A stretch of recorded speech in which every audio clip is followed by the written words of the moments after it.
तो नमस्ते दोस्तों, स्वागत है आप सभी लोगों का अपने YouTube channel dream India polytechnic study point में।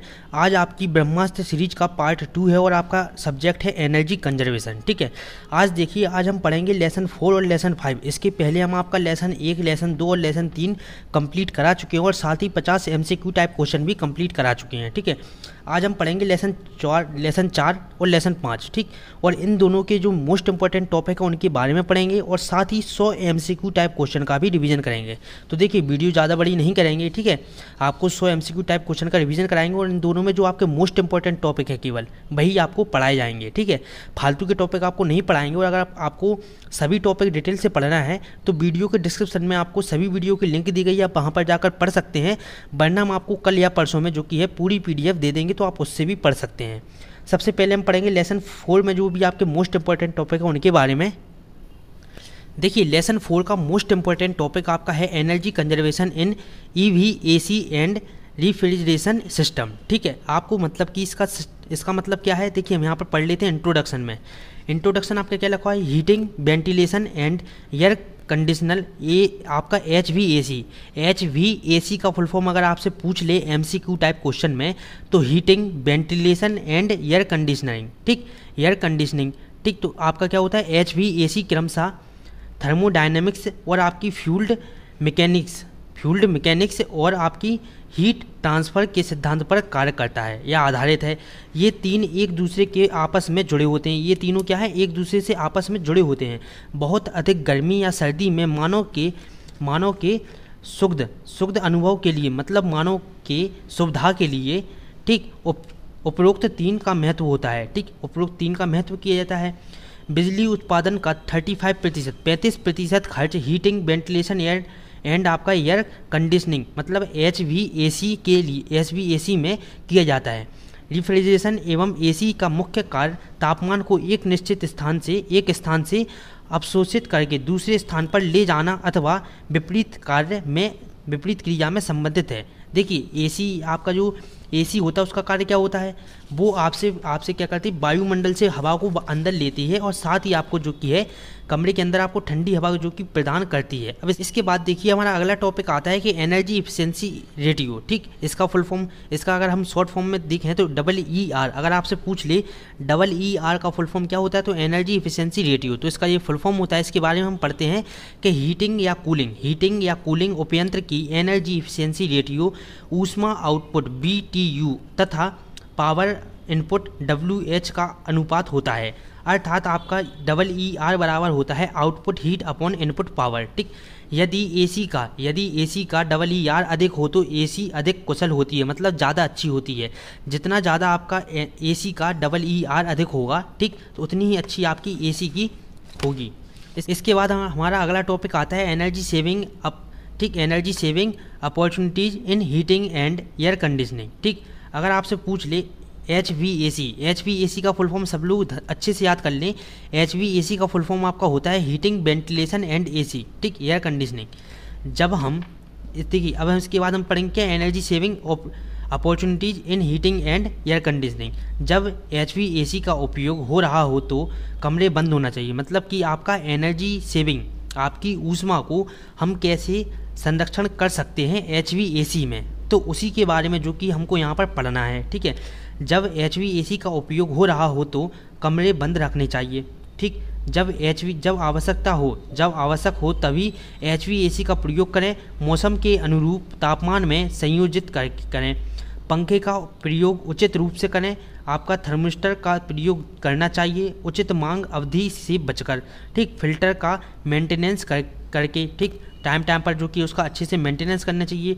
टाइमर का प्रयोग करके, मतलब एक निश्चित समय के लिए हमको HVAC का फुल फॉर्म HVAC का जो कि है यूज करना चाहिए। टाइमर का प्रयोग करके, ठीक, अनावश्यक प्रकाश का उपयोग करके, अनावश्यक, देखिए आपके जब HVAC का प्रयोग कर रहे हों तो आपके कमरे में किसी भी प्रकार का जो कि यह बल्ब अगर नहीं जल रहा है तो आपका कमरा जल्दी ठंडा हो जाएगा। ठीक, तो इसलिए हम कम से कम जो कि यह बल्ब को जलाएं जब हम HVAC का उपयोग करें। 10वां है आपका ऊर्जा दक्ष उपकरण के प्रयोग करके। ठीक, उचित क्षमता के HVAC का प्रयोग करके, भवन इंसुलेट करके और आपका VFD का प्रयोग करके। इसके बाद देखिए हमको देखना है वेंटिलेशन, जिसको हम कहते हैं संवातन। हिंदी में, इंग्लिश में हम कहते हैं वेंटिलेशन और हिंदी में हम कहते हैं संवातन। अब संवातन को हम अच्छे से समझते हैं, ठीक, साधारण भाषा में जो आप घरों में वेंटिलेशन यूज करते हैं, जिसको हम आम भाषा में भी वेंटिलेशन ही कहते हैं, जो आप घर पर वेंटिलेशन करते हैं जिससे कि आपका जो प्राकृतिक प्रकाश और प्रकृति आपकी वायु है वो आपके कमरे के या अपने घर के अंदर आ सके और आसानी से घर की गर्म हवा बाहर जा सके, तो उसी को हम कहते हैं वेंटिलेशन। ठीक, यहाँ पर हम पढ़ लेते हैं। इस प्रक्रिया में प्रकृति या यांत्रिक विधि से वायु को लिया जाता है तथा छोड़ा जाता है। इस प्रक्रिया में वायुमंडल की हवा को शुद्ध करके भवन के अंदर लाया जाता है तथा भवन की अशुद्ध वायु को, गर्म वायु को बाहर छोड़ा जाता है। यह दो प्रकार की होती है, एक आपकी होती है मैकेनिकल फोर्स वेंटिलेशन और एक होती है नेचुरल वेंटिलेशन। अब हम जान लेते हैं आपकी मैकेनिकल फोर्स वेंटिलेशन क्या होता है। जब हम वेंटिलेशन में कोई पंखा वगैरह लगा देते हैं, ठीक, वेंटिलेशन में हम जब एग्जॉस्ट फैन लगा देते हैं तो वो क्या करता है, हमारे कमरे के अंदर की गर्म वायु को बाहर फेंक देता है। ठीक, गर्म वायु को बाहर फेंक देता है। और नेचुरल वेंटिलेशन क्या होता है कि एक बड़ा सा हमने वेंटिलेशन लगा दिया है, उसमें हम कुछ भी नहीं लगाते पंखा वगैरह, उसी के द्वारा जो कि आपकी हवा अंदर बाहर होती रहती है। तो ये था हमारा मैकेनिकल और नेचुरल वेंटिलेशन। ठीक, इसके बाद हम समझते हैं AC एयर कंडीशनिंग। देखिए AC क्या होता है, यह प्रक्रिया ताप के निष्कासन द्वारा होती है। AC के द्वारा किसी बंद स्थान पर तापमान, नमी, वायु के संचार एवं शुद्धता को इस प्रकार कंट्रोल किया जाता है जो वहाँ पर काम कर रहे व्यक्तियों को आराम पहुँचाता है। ठीक, यह दवाइयों को खराब होने से बचा सकता है। देखिए AC का कार्य क्या होता है, AC का कार्य होता है आपके कमरे को ठंडा करना। ठीक, और जब कमरा ठंडा होगा तो आप क्या होगा, व्यक्तियों को आराम पहुंचाएगा क्या, AC, और इससे क्या होता है, दवाइयों को भी खराब होने से बचाया जा सकता है। इसके बाद देखिए, इसके बाद आप देखेंगे क्लासिफिकेशन ऑफ AC आपकी दो तरह की होती हैं, एक आपकी होती है कंफर्ट AC और दूसरी होती है इंडस्ट्रियल AC। इस प्रकार की AC जो आपकी कंफर्ट AC होती है, इसका प्रयोग भवन, ऑफिस, होटल आदि में किया जाता है। और जो आपकी इंडस्ट्रियल AC होती है, इसका उपयोग मशीनों को बिना त्रुटि के प्रयोग करने के लिए किया जाता है। जो भी आपके बड़े बड़े इंडस्ट्रियल कारखाने वगैरह होते हैं, वहाँ पर हम इंडस्ट्रियल AC का जो कि है प्रयोग करते हैं। अब इसके बाद बात करते हैं मौसम के आधार पर। ये था आपका उद्देश्य के आधार पर। ठीक, मौसम के आधार पर आपकी AC कितने प्रकार की होती है। मौसम के आधार पर आपकी AC दो प्रकार की होती है। एक होती है विंटर AC। इस AC का प्रयोग वायु की ऊष्मा के साथ ड्राइनेस बढ़ाने के लिए किया जाता है। इसके बाद आपकी आती है दूसरी समर AC। इसका प्रयोग किसी स्थान की हवा की ऊष्मा एवं नमी को कम करने के लिए किया जाता है। ठीक, समर AC का उपयोग, ये तो आपके हो गए मौसम के आधार पर। ठीक, इसी में आपका तीसरा आता है मौसम के आधार पर ही ईयर राउंड AC। इसका प्रयोग सभी मौसम के अनुसार वायु की दिशा और दशा को नियंत्रित करने के लिए किया जाता है। ये आपकी ऑलराउंडर है। ईयर राउंड AC आपकी क्या होती है, ऑलराउंडर होती है। आपकी सर्दी और आपकी गर्मी दोनों में ही काम करती है। तीसरी आपकी आती है प्लांट के आधार पर AC कितने प्रकार की होती है। एक होती है विंडो ट्यूब AC। ठीक, विंडो ट्यूब AC क्या होती है। अब आपके यहाँ से most important MCQ type question जो कि बन सकते हैं, तो यहाँ से आप अच्छे से पढ़ें। ठीक, आपके देखिए एक होती है क्या, window tube AC। Window tube AC क्या होती है, AC को सरलता से खिड़की में लगाने के कारण इसे विंडो ट्यूब AC कहते हैं। यह 1/2 टन से 2 टन की होती है। 1/2 मतलब हाफ टन से 2 टन तक की होती है। इसके बाद दूसरा आपका आता है पैकेज्ड आपका कॉन्सोल टाइप AC। इस प्रकार की AC को कमरे के फर्श पर लगाया जाता है। इसकी क्षमता 3 से 5 टन की होती है। तीसरा आपका आता है कंट्रोल AC। क्या होता है, इस प्रकार की AC को कमरे के मध्य में लगाया जाता है। इसकी क्षमता 25 टन से ज़्यादा होती है। ज़्यादातर घरों में जो कि है या ऑफिसों में हमें कंट्रोल AC देखने को मिलती है। ठीक, कंट्रोल AC अगर आप आपसे पूछ ले कि इसकी क्षमता कितनी होती है कंट्रोल AC की, तो कंट्रोल AC की क्षमता होती है 25 टन। ठीक, तो ये हमने जाना AC के बारे में। इसके बाद हम जानते हैं रेफ्रिजरेशन। ठीक, जिसको हम कहते हैं प्रशीतन। हिंदी में क्या कहते हैं, प्रशीतन। रेफ्रिजरेशन क्या होता है, इसका तात्पर्य किसी वस्तु या स्थान का तापमान आसपास के वातावरण की अपेक्षा निम्न तापमान पर लगाया जाना। ठीक, रेफ्रिजरेशन की प्रक्रिया में जिस वस्तु को ठंडा रखते हैं उसे निरंतर ताप निष्कासित किया जाता है। देखिए इसके बाद जो कि आपका 5वां लेसन स्टार्ट हो जाता है। चौथे लेसन में आपको इतने ही इंपॉर्टेंट जो टॉपिक हैं इतने ही पढ़ना है, ठीक। इसके बाद हम आपको जो नोट्स दे देंगे, ठीक है, PDF आपको दे देंगे टेलीग्राम पर। अगर आपको जो कि समझ में नहीं आते हैं कुछ भी टॉपिक, तो आप उससे भी जो कि एक बार पढ़ सकते हैं। और अगर आप हमारी सलाह माने तो आपको जितने MCQ टाइप क्वेश्चन बताए गए हैं, ठीक, उनको पढ़ने से पहले आप सभी टॉपिक को केवल एक बार देख लें, एक बार केवल उनको पढ़ लें। उसके बाद आप अपने सारे MCQ टाइप क्वेश्चन कंप्लीट करें, ठीक है, तो उससे आपको पेपर में ज़्यादा लाभ होगा। लेसन 5वां आपका आता है lighting and DG set. Lighting and DG set पहले आता है आपका बेसिक डेफिनेशन क्या है इन सभी की, ठीक। लक्स और आपका मेटल, लक्स और मेटल कैंडल, मेटल कैंडल और लक्स क्या होता है, मीटर कैंडल, सॉरी, लक्स और मीटर कैंडल। देखिए ल्यूमेन प्रति वर्ग मीटर को लक्स या मीटर कैंडल कहते हैं। ल्यूमेन प्रति वर्ग मीटर को लक्स या मीटर कैंडल कहते हैं। यह प्रतिदीप्त का प्रैक्टिकल मात्रक होता है। यह प्रतिदीप्त का क्या होता है, प्रैक्टिकल मात्रक होता है। देखिए लक्स और मीटर कैंडल बराबर आपका होता है ल्यूमेंट प्रति वर्ग मीटर, LM प्रति M, ठीक है। ल्यूमेंट क्या होता है अब इसमें, देखिए ल्यूमेंट क्या होता है, प्रति सेकंड विकिरित होने वाली इकाई ल्यूमेंट सेकंड की प्रकाश ऊर्जा को ल्यूमेंट कहते हैं। ल्यूमेंट प्रति सेकंड की प्रकाश ऊर्जा को क्या कहते हैं, हम ल्यूमेंट कहते हैं। तीसरा आपका आता है एफिकेसी।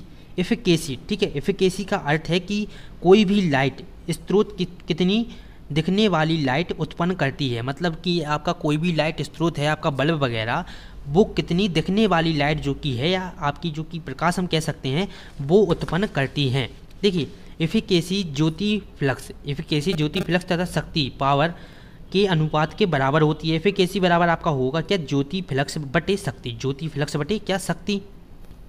इसके बाद आपको कई प्रकार के जो कि इसमें लैंप भी पढ़ना है, ठीक। सबसे पहला हमारा लैंप आता है high pressure mercury vapour lamp, ठीक। तो इसका आप डायग्राम देख सकते हैं, इस तरह से इसका डायग्राम है, ठीक। तो डायग्राम को तो हमको याद करना नहीं है। इसके बारे में आपके कितने MCQ टाइप क्वेश्चन बन सकते हैं उसके बारे में हम जानेंगे। वर्किंग इसकी पढ़ लेते हैं, ठीक है।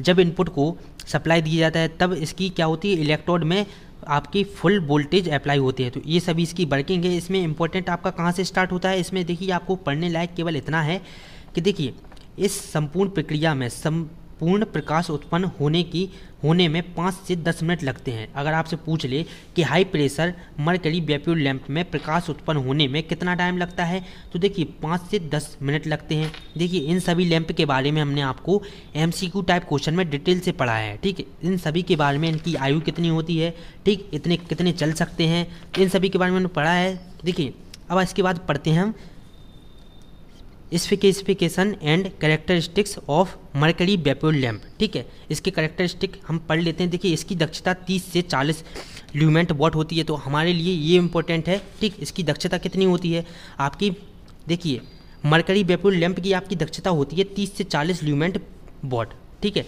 इस लैंप के द्वारा नीले सफ़ेद रंग का प्रकाश उत्पन्न होता है। इस लैंप के द्वारा कैसे रंग का, नीले सफ़ेद रंग का प्रकाश उत्पन्न होता है। इसकी लाइफ पीरियड, इसका हम कह लें जीवन काल कितना होता है, 5000 हावर, 5000 घंटे का इसका जीवन काल होता है। इसका प्रयोग आउटडोर फ्लोर लाइटिंग के लिए किया जाता है, जैसे कि विद्युत जनन केंद्र, नियंत्रण केंद्र, आपका रेडियो स्टेशन, आपके राजमार्ग, चौराहे और आपके सिनेमाघर आदि में जो कि है इसका प्रयोग करते हैं। तो ये भी जो कि है मोस्ट इंपॉर्टेंट टॉपिक है ये सभी। इसके बाद हमारा आता है सोडियम वेपर लैंप। क्या है सोडियम वेपर लैंप, तो सोडियम वेपर लैंप का डायग्राम ये रहा आपके सामने। इसके भी हम जो कि कैरेक्टरिस्टिक पढ़ लेते हैं, किसके, सोडियम वेपर लैंप के। याद रखिएगा नाम आप लोग अलग से जो कि है एक नोट्स बनाकर भी लिख सकते हैं, सोडियम वेपर लैंप के अलग, ठीक, सभी लैंप के अलग अलग। देखिए इसका वर्किंग टाइम पीरियड, ठीक, या हम इसका क्या होती है वर्किंग टेम्परेचर, इसका वर्किंग टेम्परेचर 300 डिग्री सेल्सियस होता है। इसको स्टार्ट होने में 10 से 15 मिनट लगते हैं। देखिए इसको चालू होने में, प्रकाश उत्पन्न करने में कितना, 10 से 15 मिनट लगता है। इसमें कोक के स्थान पर आपका लीक ट्रांसफार्मर का प्रयोग किया जाता है। इसका जीवन काल हम कह रहे टाइम, आपका लाइफ पीरियड कितना होता है इसका, आपका 2500 हावर्स, 2500 घंटे का इसका होता है टाइम पीरियड, ठीक। इसके बाद 5वां इसमें देखिए इसकी दक्षता 40 से 50 ल्यूमेंट प्रति वॉट होती है।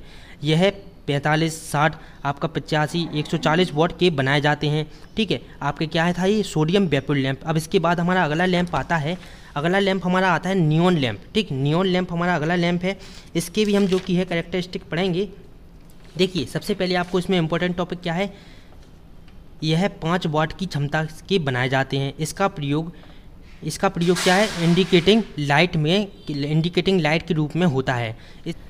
इसके बाद देखिए हमारा आता है नियॉन लैंप, जो कि अधिकतर लोगों ने यूज किया ही होगा। ठीक, इसमें देखिए नियॉन लैंप को हम आपको डिटेल से पढ़ा देते हैं। जी हम जो कि है बचपन से देखते चले आ रहे हैं नियॉन लैंप के बारे में, तो इसके बारे में हम लोगों को डिटेल से पता ही होना चाहिए। ठीक है, देखिए नियॉन लैंप में क्या होता है, ये आपका एक लगा हुआ है एनोड और ये है आपका कैथोड। ठीक, ये है आपका एनोड और ये जो स्प्रिंग टाइप आपको दिख रही है ये वाला हिस्सा, ये है आपका कैथोड। ठीक, इसके अंदर आपकी HE और Ne गैस भरी होती है। इसके बारे में हम पढ़ लेते हैं। नियॉन लैंप लो करंट तथा हाई वोल्टेज टाइप लैंप है। आपका जो नियॉन लैंप होता है ये आपका लो करंट और हाई वोल्टेज वाला लैंप होता है। इसमें कैथोड को गर्म करने के लिए स्टार्टिंग इलेक्ट्रोड की आवश्यकता नहीं होती है। एक कांच की संपूर्ण वायु निकालकर उसमें ठीक इसमें कुछ दाब पर नियॉन और हीलियम गैस भरी जाती है।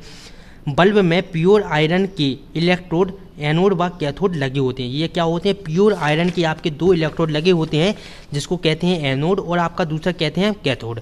ये दोनों पास में लगाए जाते हैं, जिससे ये कम वोल्टेज पर कार्य करते हैं। एसी लैंप में दोनों इलेक्ट्रोड का साइज समान होता है, परंतु डीसी लैंप में कैथोड का साइज बड़ा होता है और एनोड का साइज आपका क्या होता है, छोटा होता है। यह 5 वाट की क्षमता के लिए बनाए जाते हैं और इसका प्रयोग क्या इंडिकेटिंग लाइट में किया जाता है। ठीक, इसका ट्यूब विज्ञापनों में भी प्रयोग किया जाता है। तो ये था हमारा क्या नियॉन लैंप। इसके बाद आपका दूसरा लैंप आता है 5वें नंबर का कि इलेक्ट्रिक आर्क लैंप क्या होता है। देखिए इसके बारे में भी आपको डिटेल से जानने की ज़रूरत है कि जब 2 सिरों के बीच 70 से 80 की सप्लाई देते हैं तब करंट फ्लो होने के कारण दोनों इलेक्ट्रोडों के उच्च स्पर्श प्रतिरोध के कारण ठीक अधिक तापमान उत्पन्न होता है। अब इन इलेक्ट्रोडों को थोड़ा अलग करने पर ठीक दोनों सिरों के बीच आर्क उत्पन्न होती है, मतलब कि एक तीव्र सफ़ेद प्रकाश उत्पन्न होता है जब इन दोनों इलेक्ट्रोडों को आपस में जोड़ा जाता है और उसके बाद जो कि अलग किया, आप यहाँ पर देख सकते हैं ये इलेक्ट्रोड ऐसे इस तरह से आपस में जोड़े जाते हैं। तब इनको जब अलग किया जाता है इस तरह से, तो इन दोनों के बीच जो कि एक तीव्र सफ़ेद रंग का प्रकाश उत्पन्न होता है, जिसको हम कहते हैं इलेक्ट्रिक आर्क लैंप। क्या कहते हैं, electric arc lamp.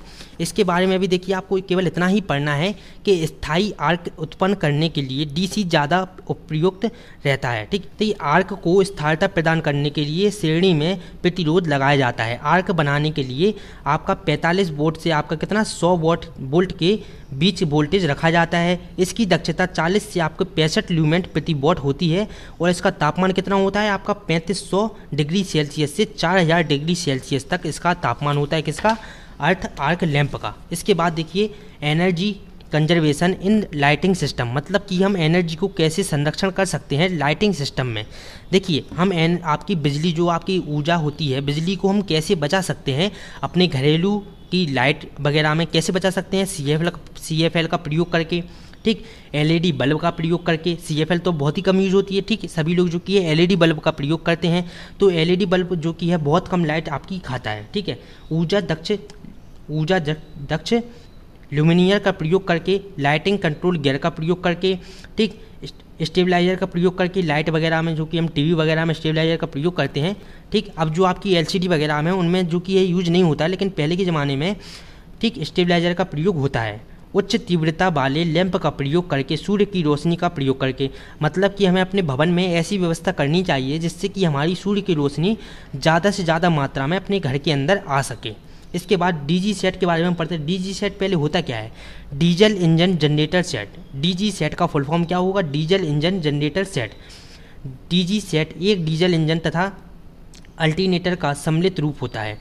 Diesel engine से वायु को सिलेंडर में डाला जाता है, जिससे सिलेंडर में ईंधन और संपीड़न वायु जलता है, जिससे आपका क्रैंक सॉफ्ट जो कि अल्टरनेटर को सॉफ्ट से जुड़ी होती है वो घूमने लगती है। ठीक, उसको घुमाता हुआ आपकी क्या होगा,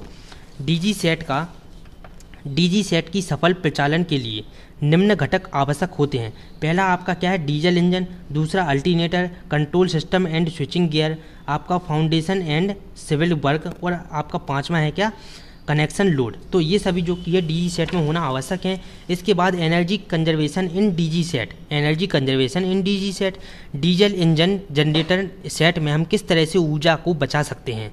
डीजी सेट की अच्छे से देख रेख करके, आपके इंजेक्शन पंप का मेंटेनेंस करके, अच्छे नोजल का प्रयोग करके, आपके निम्नवत फील्ड ट्रायल करके और आपके चौक फिल्टर का मेंटेनेंस अच्छे से करके। ठीक है, तो ये था हमारा पाँचवां लेसन। इसके बाद देखिए आपका छठवां लेसन स्टार्ट हो जाएगा, तो इसको हम पढ़ेंगे अगले वीडियो लेक्चर में और उसी के साथ 100 MCQ टाइप क्वेश्चन भी। तो अब हमारी बारी आती है 100 MCQ टाइप क्वेश्चन के रिवीजन करने की। देखिए अब हम 100 MCQ टाइप क्वेश्चन का रिवीजन करेंगे। क्या रिवीजन करेंगे? देखिए सबसे पहले आपका क्वेश्चन आता है कि ऊर्जा संरक्षण का तात्पर्य क्या है। ऊर्जा को बचाना। देखिए ऊर्जा संरक्षण आपका क्या होता है, ऊर्जा को कम से कम खर्च कैसे करें, ऊर्जा को हम बचाएं कैसे, तो यही सब उपाय आपके ऊर्जा संरक्षण कहलाते हैं। दूसरा आपका आता है कि ऊर्जा संरक्षण दिवस कब मनाया जाता है। 14 दिसंबर को आपका ऊर्जा संरक्षण दिवस मनाया जाता है।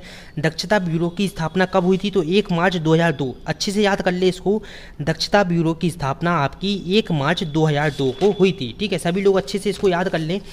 चौथा आपका आता है कि ऊर्जा की हानि किस रूप में होती है। ऊर्जा की हानि आपकी किस रूप में होती है। ऊर्जा की आपकी हानि इन सभी रूप में होती है, आपकी इलेक्ट्रिकल, ठीक, हीट और आपकी केमिकल और मैकेनिकल, इन सभी रूप में आपकी ऊर्जा की हानि होती है। पाँचवा आपका आता है कि हमारी ऊर्जा के उपयोग की दर, ऊर्जा की उत्पादन दर से कैसी होती है, अधिक होती है। कैसी होती है? अधिक होती है। छठवां है भारत में कोयले का भंडार लगभग कितने वर्ष तक चल सकता है, तो 200 वर्ष तक आपका केवल भारत में कोयले का भंडार बचा हुआ है। ठीक है। सातवां आपका आता है कि आपके ऑडिटर, ठीक, लेखक परीक्षक जिसको हम हिंदी में कहते हैं, द्वारा आपकी ऊर्जा की खपत की जानकारी किसको दी जाती है, आपकी BEE, bureau of energy efficiency. अच्छे से याद कर ले इसका full form, BEE, bureau of energy efficiency, bureau of energy efficiency.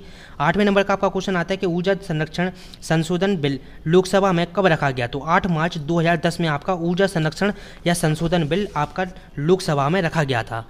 9वें number का आपका क्वेश्चन आता है कि BEE की स्टार रेटिंग योजना को किसके द्वारा लागू किया गया है, तो माननीय पावर मंत्री द्वारा 2006 में इसको लागू किया गया था। ठीक, माननीय पावर मंत्री द्वारा, सॉरी। ठीक है। 10वें नंबर पे है आपका कि ब्यूरो का प्रधान किसको नियुक्त किया जाता है, तो केंद्रीय ऊर्जा मंत्री को ब्यूरो का प्रधान नियुक्त किया जाता है। 11 नंबर का आपका क्वेश्चन आता है कि ब्यूरो का प्रधान कार्यालय कहाँ पर स्थित है, दिल्ली में स्थित है। BEE की स्टार रेटिंग किन उपकरणों पर लागू की जाती है, देखिए पंखे, पानी हीटर, पानी का पंप, ठीक, वॉशिंग मशीन, मोटर, रेफ्रिजरेटर, ठीक, कंप्यूटर और आपके कलर टेलीविज़न, टीवी। ठीक है। आपका देखिए BEE की स्टार रेटिंग है क्या। देखिए BEE की स्टार रेटिंग को आप साधारण भाषा में समझे, आपकी जो 5 स्टार रेटिंग होती है, ठीक, 5 स्टार रेटिंग आपकी होती है, तो यही आपकी क्या कहलाती है, BEE की स्टार रेटिंग। ठीक, जितने स्टार ज़्यादा होंगे आपके जो उपकरण हैं, इन सभी उपकरण, ठीक, जितने स्टार आपके ज़्यादा होंगे आपका उपकरण उतना ही अच्छा होगा और उतनी ही कम बिजली जो कि है खाएगा वो उपकरण। ठीक है। BEE की स्टार रेटिंग योजना को कितने सन में लागू किया, तो 2006 में माननीय पावर मंत्री द्वारा BEE की स्टार रेटिंग योजना को शुरू किया गया था। इसके बाद आपका 14 नंबर का क्वेश्चन आता है कि वाणिज्यिक भवन पर कितना कनेक्टेड लोड होता है, तो वाणिज्यिक भवन पर आपका 500 किलोवाट से आपका 600 किलोवाट एम्पियर तक का लोड होता है। आपका KVA क्या होता है, देखिए KVA क्या होगा, kilo volt ampere, kilo voltage ampere. इसमें वोल्ट का मतलब आपका 1000 होता है। और देखिए इंपॉर्टेंट आपका क्या है, ट्रांसफार्मर की रेटिंग को हम KVA में लिखते हैं, ट्रांसफार्मर की रेटिंग को हम KVA में लिखते हैं और मोटर की रेटिंग को हम किलोवाट में लिखते हैं। अब आपको याद होगा अच्छे से कि ट्रांसफार्मर की रेटिंग को हम KVA में लिखते हैं और आपकी मोटर की रेटिंग को किलोवाट में लिखते हैं। ये चीज़ें आपकी बेसिक चीज़ें हैं, आपको आगे तक काम में आएगी। ठीक। 16 नंबर का क्वेश्चन है कि ऊर्जा दक्षता सेवाओं को बढ़ावा देने के लिए किस निधि की स्थापना की गई थी, तो केंद्रीय ऊर्जा संरक्षण निधि आपका सेंट्रल एनर्जी कंजर्वेशन फाउंडेशन। ठीक। इसके बाद हमारा 17 नंबर का क्वेश्चन आता है कि जिन इमारतों में आपका क्या कनेक्टेड लोड 500 किलोवाट या 600 KVA या इससे ज़्यादा लोड का उपयोग होता है, तो उस किस उद्देश्य को दर्शाता है, आपका व्यापारिक रूप में ही आपका जो कि इतना लोड उपयोग होगा। लगभग कितने मेगावाट क्षमता विद्युत क्षेत्र में केवल ऊर्जा दक्षता के माध्यम से उत्पादन किया जा सकता है या किया जाता है, तो आपका कितना 25,000 19 नंबर का क्वेश्चन आता है कि ऊर्जा संरक्षण से ऊर्जा की लागत में क्या आता है, कमी आती है। क्या आती है, ऊर्जा में आपकी क्या आती है, कमी आती है। 20 नंबर का आपका क्वेश्चन यहाँ पर आता है कि जब प्रदान की गई ऊर्जा के अधिकतम भाग का उपयोग कार्य करने के लिए होता है तब ऐसे उपकरण या प्रतिक्रिया को क्या कहते हैं, तो मैक्सिमम एनर्जी इफिशिएंसी, अधिकतम ऊर्जा दक्षता, हम ऐसी स्थिति को कहते हैं। 21 नंबर का आपका क्वेश्चन आता है कि ऊर्जा संरक्षण भवन क्रोड को दिशा निर्देश कौन तैयार करता है, BEE का सभी लोग फुल फॉर्म बताएं, ब्यूरो ऑफ एनर्जी इफिशिएंसी। क्या होता है, bureau of energy efficiency. 22 number का क्वेश्चन आता है कि अगर किसी उपकरण की रेटिंग ज़्यादा होती है तो क्या होता है, ऊर्जा खपत कम होती है। जितनी ज़्यादा आपकी रेटिंग होगी उतनी वो आपका उपकरण ऊर्जा का खपत कम करेगा, ठीक है। 23 नंबर का क्वेश्चन है कि पावर खपत बराबर आपका होता है 1 विद्युत यूनिट। पावर खपत बराबर कितना होता है, 1 विद्युत यूनिट। 24 नंबर का क्वेश्चन है कि जिन वातानुकूलन का मान कितने से कम होता है उन्हें भारत में ना बनाया जाता है और ना ही बेचा जा सकता है। 3.1 से अगर आपका कम होगा तो उन्हें ना ही भारत में बनाया जाएगा और ना ही बेचा जाएगा। 25 नंबर का क्वेश्चन आता है कि ऊर्जा संरक्षण भवन क्रोड से संबंधित नियमों के बाद किसी भी संरचना एवं निर्माण को जाना जाता है, तो कितना, बिल्डिंग को। 27 नंबर का आपका क्वेश्चन आता है कि निम्न में से कौन सा क्षेत्र आपका PAT के अंतर्गत आता है। PAT क्या होता है, PAT आपको आगे बता देंगे हम, PAT का फुल फॉर्म, ठीक है। PAT क्या है, वाणिज्यिक भवन। वाणिज्यिक भवन आपका किसके अंतर्गत आता है, PAT के अंतर्गत आता है। PAT का फुल फॉर्म क्या होता है, PAT का फुल फॉर्म होता है आपका परफॉर्म अचीव एंड ट्रेड, ठीक। 29 नंबर का क्वेश्चन है कि ऊर्जा तीव्रता का अनुपात कितना होता है, ईंधन की खपत अपॉन GDP। ऊर्जा दक्षता क्या है, दैनिक जीवन में और कारखानों आदि में लगने वाली ऊर्जा को कम करने तथा पूरी तरह से सही प्रयोग करने के लिए हम क्या कहलाता है, ऊर्जा दक्षता कहलाती है। मतलब कि ऊर्जा को हम ठीक किस तरह से सही उपयोग में ला सकते हैं वो हमारा ऊर्जा दक्षता कहलाती है। 31 नंबर का क्वेश्चन के अंतर्गत आते हैं, ऊर्जा दक्षता ब्यूरो का प्रधान किसको बनाया गया है, केंद्रीय ऊर्जा मंत्री को। ऊर्जा दक्षता का, ऊर्जा संरक्षण नहीं, ऊर्जा दक्षता का ब्यूरो प्रधान किसको बनाया गया है, केंद्रीय ऊर्जा मंत्री को। AC एक्ट 2001 के तहत एक ब्यूरो की स्थापना की गई। कौन सा ब्यूरो था, ऊर्जा दक्षता ब्यूरो। 34 नंबर का क्वेश्चन है कि ऊर्जा दक्षता हम कैसे कर सकते हैं, ठीक। ऊर्जा दक्षता हम कैसे कर सकते हैं, इन सभी के द्वारा आप लोग इनको अच्छे से पढ़ लें, ठीक है। 35 नंबर का आपका क्वेश्चन आता है। 35 नंबर के क्वेश्चन में आपसे पूछा गया है कि 14 दिसंबर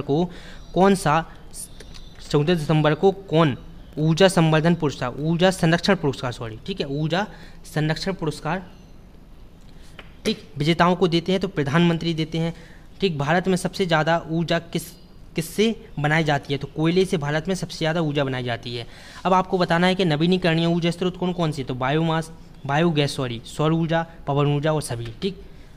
38 नंबर का क्वेश्चन है कि पशु का गोबर से कौन सी ऊर्जा स्रोत बनाया जाता है, तो वाणिज्यिक ऊर्जा स्रोत आपका बनता है किससे, पशु का गोबर से। 39 नंबर का क्वेश्चन है कि शुद्ध पेट्रोलियम कैसी होती है, तो वाणिज्यिक ऊर्जा स्रोत है आपका क्या, शुद्ध पेट्रोलियम। कोयला किस प्रकार का ऊर्जा ईंधन है या स्रोत है, तो जीवाश्म ईंधन है आपका क्या, कोयला। आपका जीवाश्म ईंधन का योगदान में होता है, क्या होता है, A और C दोनों, जल प्रदूषण और आपका वायु प्रदूषण, ये दोनों आपके होते हैं जीवाश्म ईंधन के योगदान, ठीक है। 42 नंबर का आपका क्वेश्चन आता है कि पावर स्टेशनों, ऑटोमोबाइल हीटिंग सिस्टम में कोयला, तेल और गैस ईंधन से कौन सी गैस का निर्माण होता है, तो कार्बन डाइऑक्साइड का इससे निर्माण होता है। 43 नंबर का आपका क्वेश्चन आता है कि ग्लोबल वार्मिंग में ग्रीन हाउस प्रभाव, ठीक, कौन सी गैस सबसे ज़्यादा निकलती है, तो कार्बन डाइऑक्साइड, इस पर सबसे ज़्यादा इसका योगदान होता है, किसका, कार्बन डाइऑक्साइड का। निम्न में से कौन सी गैस बादलों में पानी और ऑक्सीजन से क्रिया करके अम्लीय वर्षा करती है, तो आपका सल्फर डाइऑक्साइड क्रिया करके जो कि है अम्लीय वर्षा करती है।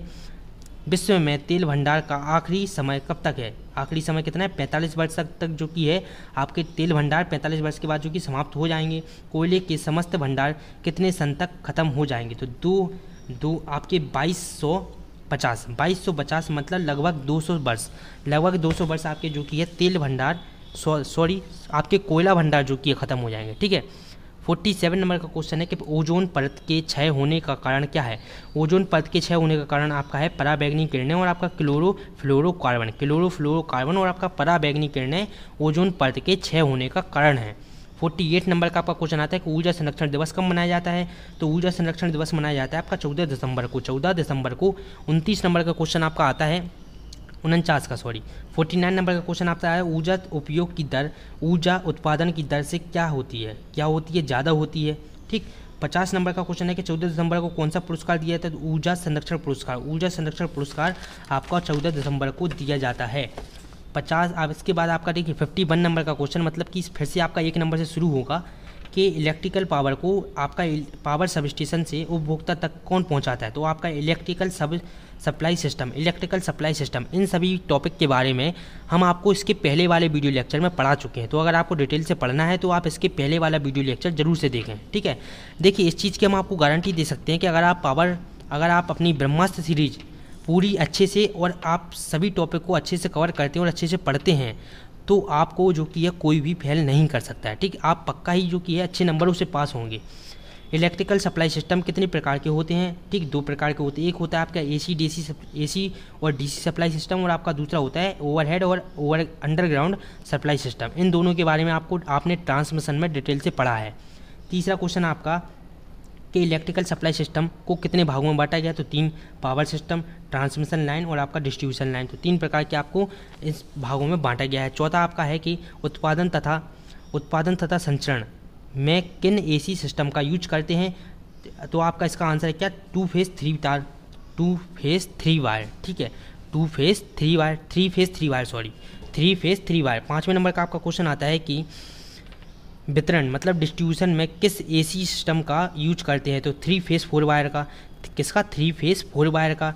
अब इसके बाद एसी पावर सप्लाई, इसके बारे में आपको डिटेल से हम पढ़ा चुके हैं। ठीक। नोट्स क्या हैं इसके, जनरेटिंग स्टेशन पर विद्युत का उत्पादन अल्टरनेटर के द्वारा होता है तथा जो आपस में समांतर में जुड़े होते हैं। उत्पादन वोल्टता 11 kV होता है। ज़्यादातर प्राइमरी ट्रांसमिशन 66 kV और आपका 132 kV और आपका 220 और आपका 400 kV पर ऑपरेट होते हैं। 400 kV नहीं, 400 यहाँ पर वोल्ट होगा। ठीक है। इसके बाद 7वें नंबर का आपका क्वेश्चन आता है कि शहर के बाहरी हिस्सों को 132 kV विद्युत पावर का संचरण 3 फेज 3 वायर शुरू लाइनों के द्वारा किया जाता है। इसको क्या कहते हैं, आपका प्राइमरी ट्रांसमिशन हम इसको कहते हैं, प्राइमरी ट्रांसमिशन। ठीक। इसके बारे में भी जो कि आपको सभी के बारे में हम आपको डिटेल से पढ़ा चुके हैं। ठीक। इन सभी के बारे में आप लोगों ने ट्रांसमिशन में भी पढ़ा है, पावर प्लांट में भी पढ़ा है। 9वें नंबर का आपका क्वेश्चन आता है कि द्वितीयक संचरण लाइन सब स्टेशन पर समाप्त हो जाती है। इस सब स्टेशन पर 33 kV को आपकी 11 kV में और 3 फेज 3 वायर में घटाया जाता है। यह 11 kV की लाइन रोड के समांतर चलती है। क्या, पावर आपकी प्राइमरी डिस्ट्रीब्यूशन। ठीक। P और D का मतलब यहाँ पर क्या है, P/D का मतलब है प्राइमरी डिस्ट्रीब्यूशन। देखिए इसके बाद हमारा अगला क्वेश्चन आता है, कि वितरण तंत्र में होने वाली हानि ही पूरी तंत्र में होने वाली क्या होती है, पावर लॉस होती है। हमने आपको डिटेल से पढ़ा दिया इन सभी टॉपिक के बारे में। ठीक है। इसके बाद देखिए आपका क्या है, 12वें नंबर का क्वेश्चन आता है कि डिस्ट्रीब्यूशन लाइन में उपयंत्र तथा तार के द्वारा लॉसेस होते हैं। इस प्रकार की हानि क्या कहलाती है, आपकी टेक्निकल लॉसेस कहलाती हैं, जो आपके उपयंत्र तार के द्वारा होते हैं। ठीक है। कौन सी हानि कुल विद्युत हानि का 1/4 से 1/3 होती है। आपके फिक्स्ड टेक्निकल लॉसेस क्या होते हैं, फिक्स्ड टेक्निकल लॉसेस आपके 1/3 से 1/4 होते हैं। आपके देखिए कुल विद्युत हानि की 2/3 से 3/4 होते हैं। क्या होते हैं, वेरिएबल टेक्निकल लॉसेस। क्या होते हैं, वेरिएबल टेक्निकल लॉसेस। 15 नंबर का आपका क्वेश्चन आता है कि तकनीकी हानियों के कारण होने वाले कारण ये सभी आपके हैं। क्या, अयोग्य उपकरण जैसे ट्रांसफार्मर, पंप, विद्युत मशीन, वितरण लाइनों में अयोग्य साइज का कंडक्टर। ठीक। लंबी वितरण लाइन, आपके फेज में लोड का बैलेंस ना होना। तो ये सभी आपके टेक्निकल लॉसेस के कारण हैं। सूखे मतलब ड्राई ट्रांसफार्मर में कूलिंग किसके द्वारा करते हैं, तो साधारण वायु, जो आपकी प्राकृतिक की वायु होती है उसके द्वारा हम जो कि है इसमें कूलिंग का कार्य करते हैं। 18 नंबर का क्वेश्चन है कि एनुअल फिक्स चार्ज निम्न में से हैं। एनुअल फिक्स चार्ज क्या है, ट्रांसमिशन, डिस्ट्रीब्यूशन और मापन, ये सभी क्या है, एनुअल फिक्स चार्ज होते हैं। एनुअल ऑपरेटिंग चार्ज क्या है, आपके देखिए इंश्योरेंस। ठीक। इंश्योरेंस जो आप कराते हैं, टैक्स वगैरह, जल, तेल, ये आपके सभी है एनुअल ऑपरेटिंग सिस्टम। ठीक। Annual operating system. ठीक, ये आपके MCQ टाइप क्वेश्चन दूसरे लेसन के हैं आपके, ठीक है। लेसन 2 आपका जो था, तो देखिए हमने आपको डिटेल से पढ़ा है आपको एक लेसन के बारे में, ठीक, और 2 लेसन इसके पहले वाले वीडियो लेक्चर में आपको सभी टॉपिक आपको डिटेल से पढ़ा चुके हैं। प्रति विद्युत यूनिट कीमत कितनी होती है? Annual fix cost plus annual operating upon क्या है? Use unit by consumer. Use unit by क्या है? कंज्यूमर। यह कौन सा टैरिफ है? आपका सिंपल रेट टैरिफ होता है क्या? ये, ठीक है। 22 नंबर का आपका क्वेश्चन आता है कि जो टैरिफ उपभोक्ताओं के लोड की प्रकृति पर निर्भर करता है उसको हम क्या कहते हैं? उसको हम कहते हैं फ्लैट रेट टैरिफ। इसके बाद जिस टैरिफ में उपभोक्ताओं से प्रति मास व प्रति वर्ष के हिसाब से नियत धनराशि लिया जाता है तो आपका कहलाता है क्या? Flat demand tariff. 24 नंबर का आपका आता है कि जिस टैरिफ में विद्युत उपकरण की संख्या बढ़ाने पर विद्युत प्रभाव कम हो जाता है तो उसको हम कहते हैं स्टेप रेट टैरिफ। क्या कहते हैं? Step rate tariff. 25 नंबर का क्वेश्चन आपका आता है कि स्टेप रेट टैरिफ का विकसित रूप क्या है? स्टेप रेट टैरिफ का विकसित रूप है क्या? Block rate tariff. ठीक है, क्या है? Block rate tariff. आपको देखिए most important MCQ type question बताए जा रहे हैं, ठीक, तो जो कि एग्जाम में आएंगे ही आएंगे। 26 नंबर का क्वेश्चन आपका है कि जिनमें फिक्स चार्ज एवं रनिंग चार्ज के रूप में विद्युत प्रभाव उपभोक्ताओं से लिया जाता है तो आपका क्या कहते हैं? 2 पार्ट टैरिफ। टोटल चार्ज बराबर क्या होता है? Fix charge plus running cost upon क्या है आपका? TW प्लस TWH, किलोवाट और किलोवाट हावर। 27 नंबर का क्वेश्चन है कि जिसमें उपभोक्ताओं से अधिकतम मांग के आधार पर विद्युत चार्ज लिया जाता है वो आपका कहलाता है मैक्सिमम डिमांड टैरिफ। क्या कहलाता है? Maximum demand tariff. अगर देखिए आप लोगों ने एक बार केवल पढ़ा ही है तो आपको आसानी से याद हो गए होंगे, ठीक है। पावर फैक्टर को किसके द्वारा प्रदर्शित करते हैं? तो cos फाई के द्वारा प्रदर्शित, सभी लोगों को जो कि पता है, 2-3 बार हम आपको बता चुके हैं पावर फैक्टर के बारे में। 29 नंबर का क्वेश्चन है कि निम्न शक्ति गुणांक लो पावर फैक्टर क्या होता है? लो पावर फैक्टर पर कार्य करती है आपकी मोटर, आर्क लैंप, प्रतिदीप्त लैंप और आपका विसर्जन लैंप, ये सभी आपके लो पावर फैक्टर पर कार्य करते हैं। देखिए आपका डोमेस्टिक लोड के अंतर्गत आते हैं, क्या आते हैं? सभी फैन, आपका लाइट, फैन, रेडियो, टीवी, ठीक, आपका ट्रांजिस्टर, इलेक्ट्रिक ओवन, हीटर, आपका cooker, fridge, cooler, AC, pump, ये आपके क्या आते हैं? डोमेस्टिक लोड के अंतर्गत आते हैं। अगर आपसे पूछ ले कि निम्न में से डोमेस्टिक लोड के अंतर्गत कौन कौन से आते हैं तो आप इन सभी के नाम आपको याद करने होंगे। कॉमर्शियल इलेक्ट्रिक लोड के अंतर्गत आते हैं आपके क्लीनर, ठीक, आपके एडवर्टाइजमेंट, ठीक, दुकान की लाइट, फैन, डेकोरेशन, ये सभी आपके आते हैं कॉमर्शियल इलेक्ट्रिक लोड के अंतर्गत।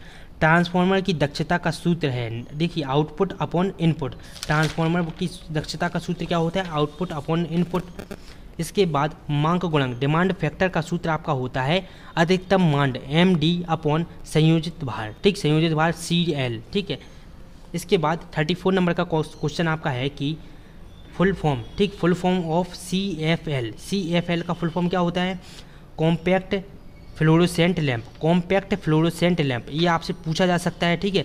14 दिसंबर को कौन सा पुरस्कार दिया जाता है? ऊर्जा संरक्षण पुरस्कार दिया जाता है 14 दिसंबर को। KVA में कितने, KVA में किलो का मतलब कितना होता है? तो 1000 होता है किलो का मतलब, ठीक है। 37 नंबर का क्वेश्चन है कि कोयले का समस्त भंडार कितने समय तक क्या होता है? रिक्त हो जाता है, रिक्त हो जाएगा तो आपका 2250 तक, मतलब कि 200 वर्ष बाद आपका कोयले का भंडार जो कि है समस्त मतलब पूरी तरह से ख़त्म हो जाएगा। 38 नंबर क्वेश्चन है कि तेल का भंडार लगभग कितने समय बाद खत्म हो जाएगा? तो 45 वर्ष बाद आपका खत्म हो जाएगा तेल का भंडार।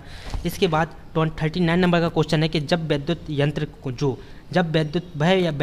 जो विद्युत ऊर्जा को यांत्रिक ऊर्जा में बदलते हैं वह क्या कहलाते हैं? वह आपके मोटर कहलाते हैं, जो आपकी विद्युत ऊर्जा को यांत्रिक ऊर्जा में बदलते हैं। आपके देखिए लोरेंट बल का सूत्र क्या होता है? F बराबर I into L into B. Lorentz बल का सूत्र क्या होता है? F बराबर I into L into B. Motor द्वारा उत्पन्न यांत्रिक शक्ति का समीकरण लिखिए। देखिए मोटर द्वारा उत्पन्न यांत्रिक शक्ति का समीकरण क्या होगा? आपके कोणीय वेग इंटू टी, कोणीय वेग इंटू टी। 42 नंबर का क्वेश्चन है कि आपूर्णित लाइनों में दोष उत्पन्न हो जाने पर उसकी मरम्मत का कार्य कौन करता है? ठीक, तो इलेक्ट्रीशियन इसका जो कि है मरम्मत का कार्य करते हैं। जब आपकी लाइट वगैरह ख़राब हो जाती है तो वह काम कौन करता है? इलेक्ट्रीशियन करता है। इसके बाद 43 नंबर का क्वेश्चन है कि विद्युत वितरण उपकेंद्र पर किस प्रकार का ट्रांसफार्मर स्थापित किया जाता है? 11 kV या आपका 400 वोल्ट अपचालित ट्रांसफार्मर जो कि हम स्थापित करते हैं। 44 नंबर का क्वेश्चन है कि BEE की स्टार रेटिंग में कौन कौन से उपकरण आते हैं? पंखा, मोटर, कंप्यूटर, इनमें से कौन से? तो सभी आते हैं ये आपके स्टार रेटिंग के अंतर्गत। बी का फुल फॉर्म क्या है? Bureau of energy efficiency. 45 number का क्वेश्चन है कि ऊर्जा की हानियाँ किस रूप में होती हैं? आपकी सभी के इलेक्ट्रिकल, मैकेनिकल, हीट और आपकी चिमनी, देखिए केमिकल, सॉरी, ठीक। अगर आप जो कि है एक बार ब्रह्मास्त्र सीरीज देख लेते हैं तो आपको रिवीजन करने की आवश्यकता बिल्कुल भी नहीं है, ठीक। केवल आपको पेपर के टाइम एक बार पढ़ना होगा, बस आपका जो कि ये पेपर आसानी से निकल जाएगा। बी की स्टार रेटिंग योजना कब शुरू की गई थी? 2006 में। ऊर्जा के उपयोग की दर ऊर्जा उत्पन्न दर से क्या है? कम है, देखिए अधिक है, सॉरी। आपकी ऊर्जा उपयोग की दर आपकी ऊर्जा उत्पन्न दर से क्या है? अधिक है। आपकी ऊर्जा उत्पन्न होती है कम और ऊर्जा उपयोग होती है ज़्यादा। 48 नंबर का क्वेश्चन है कि ऊर्जा संरक्षण बिल लोकसभा में कब जो कि है रखा गया? तो 8 मार्च 2010 को जो कि है ऊर्जा संरक्षण बिल रखा गया था। 49 नंबर का क्वेश्चन है कि पेट्रोलियम संरक्षण अनुसंधान एसोसिएशन PCRA का गठन कब हुआ था? तो 1977 में। I²R लॉसेस कहलाते हैं। I²R लॉसेस क्या कहलाते हैं? इसका आंसर आप सभी लोग देंगे कि I²R लॉसेस क्या कहलाते हैं, सभी लोग इसका जवाब देंगे, ठीक है। और देखिए वीडियो को ज़्यादा से ज़्यादा शेयर करें, चैनल आपके लिए इतनी मेहनत कर रहा है, आप सभी लोगों को इतनी चीज़ दे रहा है, तो आप सभी लोगों का भी फर्ज है कि आप सभी लोग वीडियो को ज़्यादा से ज़्यादा शेयर करें, ठीक। अगर वीडियो अच्छी लगी हो तो वीडियो को लाइक करें, अपने दोस्तों के साथ शेयर करें, और अगर आपने चैनल को अभी तक सब्सक्राइब नहीं किया है तो चैनल को भी सब्सक्राइब करें। और देखिए आप लोगों के जल्द ही जो कि है लाइव टेस्ट स्टार्ट होंगे, आपको जो कि है सभी सब्जेक्ट के एक बार लाइव टेस्ट ले लिया जाएगा, ठीक। उसके एक बार आपके जो कि क्वेश्चन लिख जाएं, उसके बाद आपका लाइव टेस्ट इसके बाद होगा, ठीक है। चलिए मिलते हैं अगले वीडियो लेक्चर में। नमस्ते।